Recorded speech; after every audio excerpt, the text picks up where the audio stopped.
So with every best countdown list, there has to be a worst. It's inevitable. It just has to happen. It needs to happen. So with that being said, here are my top 30 worst WrestleMania matches of all time. And all I have to say is get ready for some slicing and dicing because I'm going to have a whole lot of fun with this.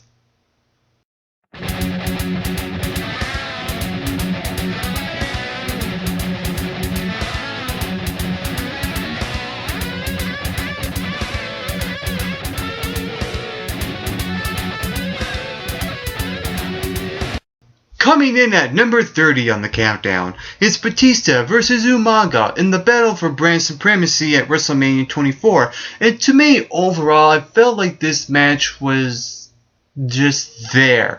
It never really done anything for me. It was nothing special, nothing really out of the ordinary. And this is why this is at the very bottom of the list. And there was one part in the match where Batista fell back when he was about to do the Batista bomb on Umaga to gain the win for, what was it, Monday Night Raw? Or SmackDown, or whatever it was at that time. I really can't remember much, but I do remember this match being one of those matches that just didn't live up to what it could have been. So this is why that match is at number 30. Coming in at number 29 is a match between Jim Duggan versus Bad News Brown at WrestleMania 5. And this match ended in disqualification. It was actually going decent well enough until it ended in the double disqualification. And to me, even though you can make the argument that the rivalry continued between the two of them after, I like to see clean finishes at WrestleMania instead of letting things continue after WrestleMania. Just end it right there. That would have been perfect. Coming in at number 27 is Triple H versus Chris Jericho for the WWE Undisputed Championship at WrestleMania 18. And this had to follow a match that the fans were really invested in The Rock versus Hulk Hogan. And when we got to this match, when we got to Triple H and Chris Jericho, we were hearing crickets. So it was just one of those situations where the fans just didn't react at all. And it wasn't really that much of a bad match, even though you could argue it was. It was horribly booked. It was horribly placed on the card. And the WWE at that time should have understood the logical fails that came out of this match. Coming in at number 26 is a match at WrestleMania 27. The Big Show, Kane, Santino Marella, and Kofi Kingston in a 8-man tag team match against the Core. And the Core at the time, Wade Barrett, Ezekiel Jackson, and Heath Slater, and Justin Gabriel at that time. And to me, the way I view this match is that even though it never got the chance to be either good or bad, it was just one of those matches where it just ended very too quickly. It was only a 2 to 3 minute match, maybe not even that. And that's why it deserves a place on this countdown. It is because this match should have had a hell of a lot more time than a lot of the matches that were on the WrestleMania 27 card. It's ridiculous. Coming in at number 25, The Rock versus John Cena, WrestleMania 28, their first match, the once-in-a-lifetime match. And throughout the entire build-up to this match, you had The Rock really phoning it in, delivering his promos, doing the sing-along stuff. But there was one thing I really enjoyed was John Cena. You know, we got to see do the old school, or if that was WrestleMania 29, I can't remember. He was going back to his roots for that one rap promo. That could have been one of the other two. I think it might have been the WrestleMania 29 promo, the leading up to it. But with WrestleMania 28, yeah, The Rock really did phone it in. And to me, this match wasn't really all that great. It was one of those complicated matches where I'm going to kick out of your move, I'm going to kick out of your move, I'm going to do this, that, this, and that. And really, what Another thing that they really done that I thought was, to me, one of the worst things you can do for your WrestleMania is have a match go on for too long, and that's what this match did as well. There were a lot of matches on the card, and Sheamus versus Daniel Bryan, which I will get to later on this countdown, was 18 seconds long. And this match here, John Cena and The Rock at WrestleMania 28, was overall at least 40 to 45, maybe 50 minutes long, where you had the people performing like Flo Rida, MG Kelly, and bringing out The Rock and John Cena for their entrances, and that made up a lot of time, and the wrestling itself made up a lot of time. It was very flashy and not enough. It was very sports entertainment and not enough wrestling. That to me is what makes this match really bad. Because I'm an old school guy, and you'll see once I get down to the very bottom. Coming in at number 24 is a match that I felt like, oh my god, it's down below there. Undertaker versus Giant Gonzalez at WrestleMania 29. Yeah, I think this match could have been a lot higher on the list because it was one of those matches where you're like, oh my god, this is painful. Absolutely painful. It was one of those situations where they had to do more than they could to get the most out of it. They never really done anything at all. And there was one point where Giant Gonzalez, where he could actually move in the ring. But in this case, they put him in this ridiculous outfit, the body 8 muscle outfit, this 8 feet tall guy. And you have him come out, and he's doing the job for The Undertaker. And the match ends in disqualification, which is ridiculous on itself. And after the match, you had The Undertaker come back and get his revenge on Giant Gonzalez. So overall, this match, yeah, it was one of those really, really slow, god-dreadful, painful to watch type of matches. And that's all I have to say about that. Coming in at number 23 is Hulk Hogan, inserting himself into a WWE Championship match at WrestleMania 9 to face Yokozuna. And before this match happened, you had Yokozuna versus Bret Hart fighting in what was actually a pretty decent title match at that time, even though the entire WrestleMania card, the overall feel of WrestleMania 9 was just horrible. At least you had Bret Hart and Yokozuna. You had the main event WrestleMania until you had Hulk Hogan coming out, hogging the spotlight once again, and inserting himself into becoming the new champion in defeating Yokozuna. And that was really bad because I thought Yokozuna and Bret Hart should have had that spotlight, their moment in the sun to close out this WrestleMania. But no, instead they had to go the route of Hulk Hogan coming in and beating Yokozuna for the championship. That was just a bad booking written all over it. And if that wasn't bad enough, wait until you get to see number 22, Corporal Kirchner versus Nikolai Volkov in a flag match at WrestleMania 2. And this was one of those type of matches where it was so funny, it was bad. It was so bad, it was really funny to watch. It was one of those situations, I thought. And I'm like, oh my god, what is this I'm watching? That's really all I have to say about that match. Coming in at number 21 is The Big Show versus Floyd Mayweather at WrestleMania 24. Yes, this was a match that you had a big guy and a small guy. And it was one of those type of matches where another Big Show embarrassment, as Cody Rhodes would say. And I'm very disappointed that the WWE treats a giant in their company, and they make him look like crap. And they made him look like crap in this match.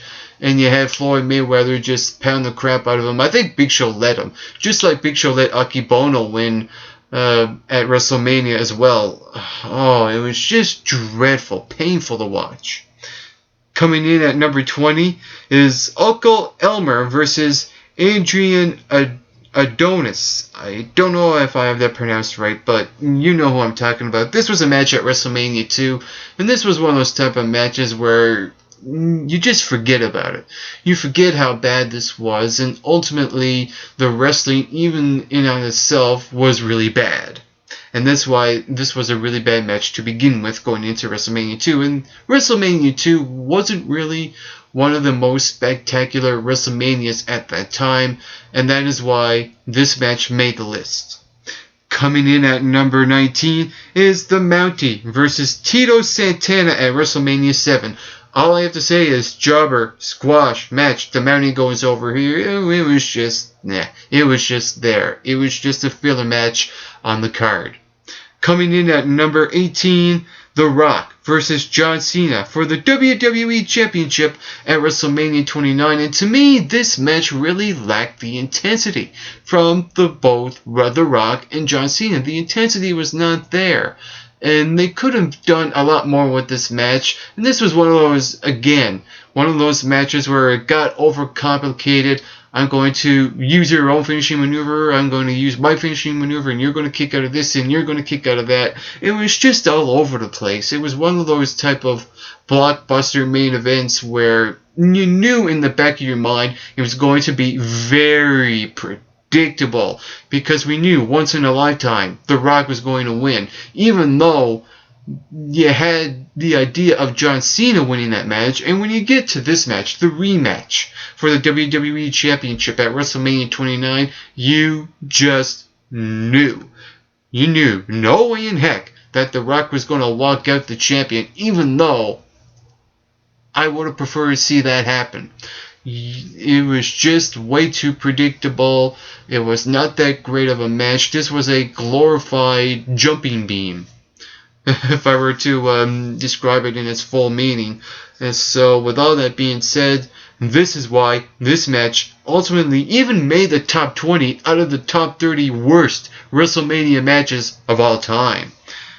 Coming in at number 17 is Ryback versus Mark Henry. Another match that happened at WrestleMania 29. And this is one of those matches where you have a really big guy versus a really big guy, and they collide, and it doesn't really mesh well.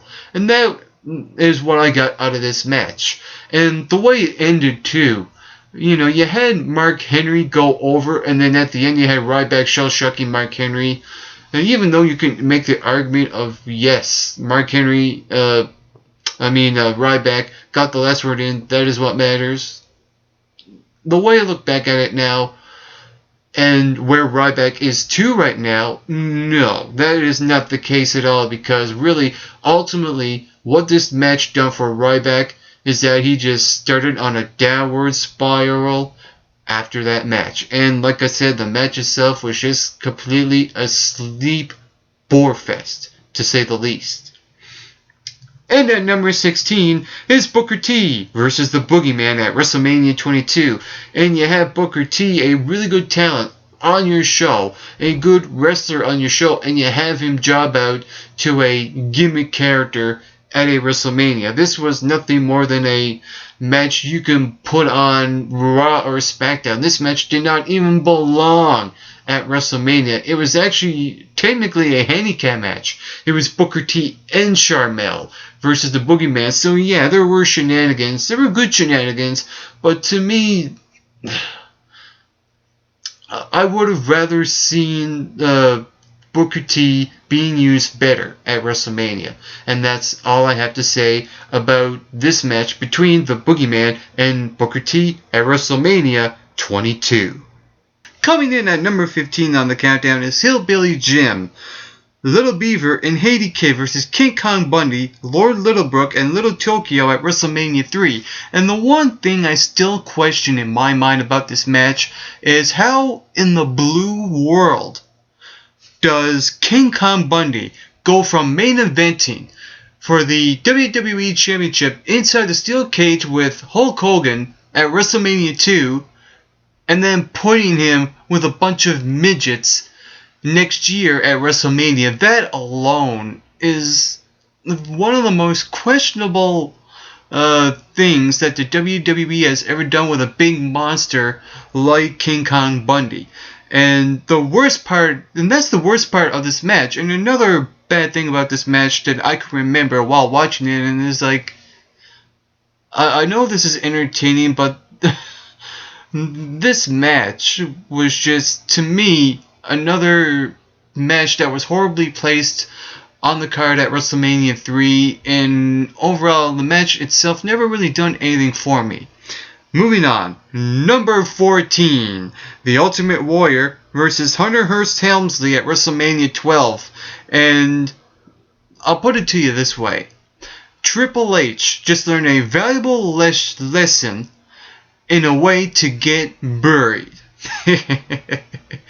Basically, what this was, it was a jobber squash match where the Ultimate Warrior just pinned Hunter Hearst Helmsley in like what was it, 12, 15 seconds maybe. It was very, very short, and and like I said, this was a lesson to Triple H for years to come on how to bury superstars. In the Ultimate Warrior, this was his big comeback to put himself over against Triple H in this match at WrestleMania 12. Coming in at number 13, The Great Khali versus Kane at WrestleMania 23, and I can't remember who went over because this match stuck up the joint. It was one of those situations where you have big guy, monster versus monster, and they collide, and the match just went to the shits. Yes, it was one of those matches where it was, oh my god, it was probably one of the worst big man versus big man, and you could put it next to Giant Gonzalez versus The Undertaker as one of the worst big man versus big man matches. It was just that bad. Coming in at number 12 is Red Rooster versus Bobby the Brain Heenan at WrestleMania 5. And the only thing I have to say is that this match is another one of those matches that just did not belong. I can understand it's one of those situations where you want to break up match between match to have one of those matches that involve shenanigans, but what came out of this was just absolutely weirdness of weirdness when it comes to WrestleMania matches. Coming in at number 11, The Undertaker versus Big Show and the A-Train in a handicap match. And this match, going into it, was supposed to be a tag team match involving The Undertaker's partner Nathan Jones, and what happened was that the FBI, earlier on the show on Sunday night, he took Nathan Jones out, and thus it made into a handicap match where you had The Undertaker go over Big Show and A-Train here. And it's not one of the most best Undertaker streak matches that he ever had at WrestleMania, because it was one of those situations where there were a lot of logic fails behind it. And one of them was Nathan Jones getting involved at the end. And I have no idea why the ref never rang the bell for disqualification. It was just an excuse to keep the Undertaker's streak intact. And on top of that, the match itself was just one of those matches where I just didn't believe in it. I didn't believe that Big Show and the A-Train at that time were going to defeat The Undertaker. You can make the argument for every WrestleMania, but this was just one of those matches where I'm like, oh my god. I could basically see it written all over Undertaker beating these big guys without any substance. And there was no substance in this match because these two big guys just felt like two trees that did not even move throughout this entire handicap match. It was just bad all over. And then we get to the top 10, the final 10 on the countdown. And at number 10 is Lawrence Taylor versus Bam Bam Bigelow at WrestleMania 11. And this was one of those situations where Bam Bam Bigelow had to carry this match throughout the entire time because Lawrence Taylor, let's face it, he's not a wrestler. He's a football player coming in to do a top match and to main event that WrestleMania. And I'm like, why are you involving a football player in a match? It's just like throwing in a boxer like Floyd Mayweather versus the Big Show at WrestleMania that year. It's just one of those things. Anyway, moving on. Number 9. Daniel Bryan versus Sheamus for the World Heavyweight Championship at WrestleMania 18. And it was one of those matches where you had the World Heavyweight Championship being kicked off at WrestleMania. And this is one of your big titles at that time. Even though this was a secondary championship, to me, this match was one of those matches where it should have been placed even at the middle or second to third last. It was, and the way that they done it is you had Sheamus came out, you had Daniel Bryan came out, and the match lasted 18 seconds long, and was one of those situations where both entrances combined were longer than the match itself, and to me that makes a bad match. I can understand Chavo Guerrero versus Kane at WrestleMania where Kane came in from behind and chokeslammed Chavo. I can understand that. But with this match, it was just, wow. Unbelievably stupid, to say the least. Coming in at number 8 is Miss WrestleMania Battle Royal at WrestleMania 25. And even though one of the big things that I disliked about this match is Santino winning it, a guy winning the battle, a Divas Battle Royal dressed up as a diva. If you thought that was bad, the worst part of this match was you had Tori Wilson, Sable, even Victoria in the match, and they didn't have their own entrance. They were just completely ignored from this match. And it was like, oh, here's Sable. Oh, here's Tori Wilson. Oh, here's Victoria. Oh, here's this person, that person. It just felt all secondary to everything else. And you had the stupid Kid Rock performance where every diva came out and the whole thing happened. It was just like, oh, terrible. Coming in at number 7 is The Miz versus John Cena for the WWE Championship at WrestleMania 27. And the worst part of this match was that this match was revolved around next year WrestleMania, building up WrestleMania 28 between John Cena and The Rock. Once in a lifetime, and look what happened a year later after that. Oh boy, WrestleMania. But anyway, yeah, this was one of those matches where it was just horribly booked. The Miz was getting a push way too soon, I think, in my opinion.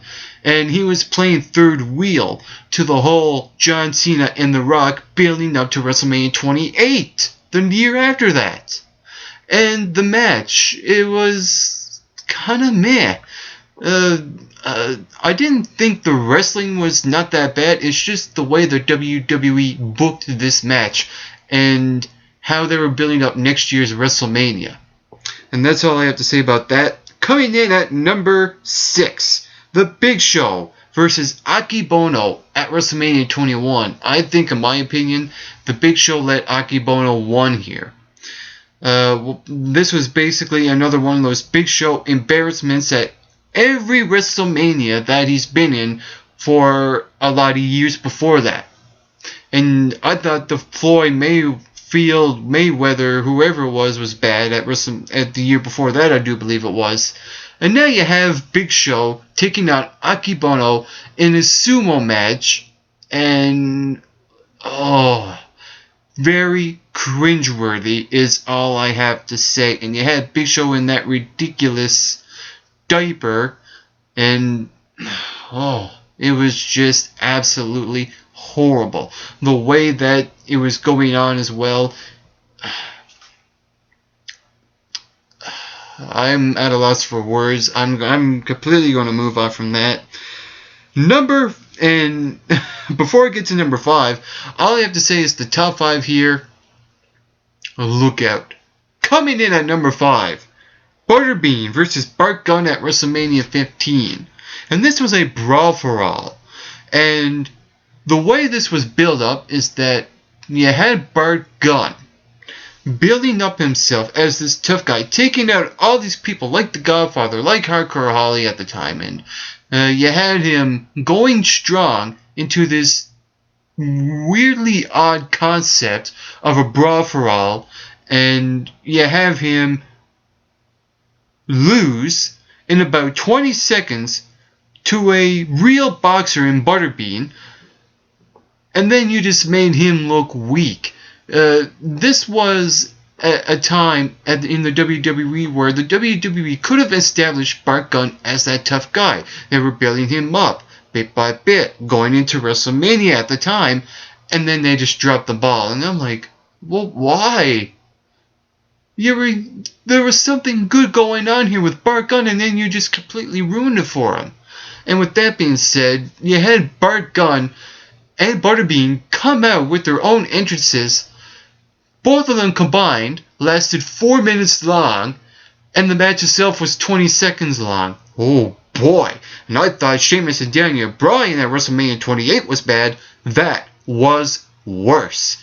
Coming in at number 4 on the countdown is Michael Cole versus Jerry the King Lawler at WrestleMania 27, and this was one of those matches where it kept going on, and on, and on, and on, and on, and on, and the more it was going, the less interested I was in. It was just absolutely horrible the way the match was going. This was not a WrestleMania match. I don't know why that they booked 2 announcers for a WrestleMania match, Michael Cole and Jerry the King Lawler at a WrestleMania. That alone, putting 2 announcers in a match at WrestleMania. Just let that sink into your head.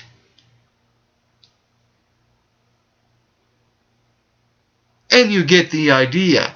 So with that being said, I mean, you also had an opportunity for Jack Swagger in Michael Cole's corner to turn a babyface, and you didn't take that. And you had Stone Cold as the referee as well, and it was just completely bad.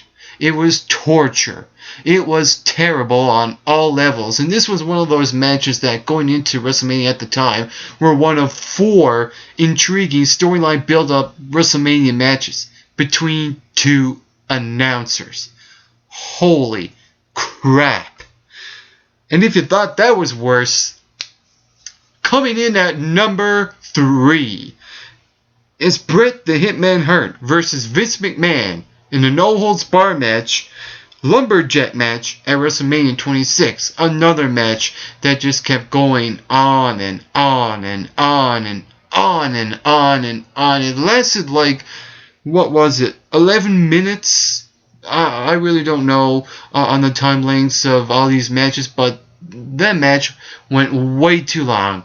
If that would have been 5 minutes, I would have been okay with it. This match would have been maybe not be in the top 10 if it was just 5 minutes. But the match just kept going and going and going and going. And the more it went on, the more bad it was. Yeah, this was chair shots everywhere. And knowing Bret Hart's condition at the time, he couldn't take any bumps. He couldn't do anything in the ring at all. And Vince McMahon, he's not the most... He's not one of the greatest wrestlers. I mean, let's face it. He's only good when it comes to putting him into situations where his stipulation like no holds barred and false count anywhere, etc., etc. He's not a scientific wrestler. So when you have these two go at it in a match, you know it's going to shit the bed anyway, and that's what happened here. Now, with the storyline build up to this match, I actually didn't mind it. This was 12 years in the making at the time, so I liked the way this was going. But if you just had the match 5 minutes, I would have been okay with it. But instead, they took the time to make this match a lot longer than it should have been, and where you could have had other matches at that WrestleMania to be a lot longer, than they should have been. So with that being said, this is why this match came in at number 3 as one of the worst. And if you think that was really horrible, coming in the runner-up position as the worst WrestleMania match of all time at number 2 is Hulk Hogan versus Sid Justice for the championship. No, this was not for the championship, actually. Another match was for the championship at that time at WrestleMania 8. And this was one of those matches. It was horribly booked in the wrong place at WrestleMania. And the way this match went, there was just no chemistry between Sid Justice and Hulk Hogan. And this was also one of those situations where the WWE at the time was bringing in Ric Flair, the champion. And we were wondering, what if Hulk Hogan faced Ric Flair, champion versus champion? Let's see what happens. And they didn't do it. They had Ric Flair face Macho Man for the championship. And they had Hulk Hogan face Sid Justice, and everything about this, the way it was booked, the wrestling, everything was just flat out terrible. And if you thought that match was terrible, number 1. If there's one match that stands above all the rest as to what is the worst WrestleMania match of all time, and if you really think back and look at every single match, at every single WrestleMania, the one match that stands out as the worst WrestleMania match of all time is none other than Brock Lesnar versus Goldberg at WrestleMania 20, with Stone Cold Steve Austin as the special guest referee. And the only good thing about this match was Stone Cold applying 2 stunners to both Brock Lesnar and Goldberg. And they could have tried at least. We all knew that Brock Lesnar and Goldberg at the time were leaving the WWE. We knew that. And they knew that as well. So they figured, okay, we're leaving tomorrow, so let's just not put any effort into it. Oh my God. I could not tell you how bad this match was. I mean, they could have at least put the effort in it. Brock Lesnar could have put in the effort in it. Goldberg could have put the effort in it. And the fans knew that they were going, and they just butchered this match left, right, and center. They were chanting, na na na na, na na na na, hey, goodbye, to both Brock Lesnar and Goldberg at the time. And they were chanting boring, they were chanting you can't wrestle, they were chanting a lot of stuff. And this was a rowdy crowd. You know when you have a rowdy crowd like Madison Square Garden, and it's just amazing to me how the WWE wanted to have this match even take place. I get the idea of wanting to have Brock Lesnar and Goldberg to have a match. And they were building this up actually not half bad. Because, you know, they were planning on a what if these two big men collided, you would get an awesome match. Just the idea of Brock Lesnar versus Goldberg on paper looked really good at the time. And then the match happened. And need I say more? It was just one of the, not one of the worst, but the worst WrestleMania match of all time. And there you have it. There was our list of top 30 WrestleMania worst matches of all time from 30 to number 1. And if you like the list, what did you think? And what are your top 30 worst WrestleMania matches of all time? Comment below, let me know. While you're at it, you can follow MRB Wrestling on Twitter. You can hit that subscribe button just down below this video. And you can like us on Facebook at the Make Rock and Bolt Wrestling Review Show. And on a final note to all you viewers watching, get plenty of rest and always do your best.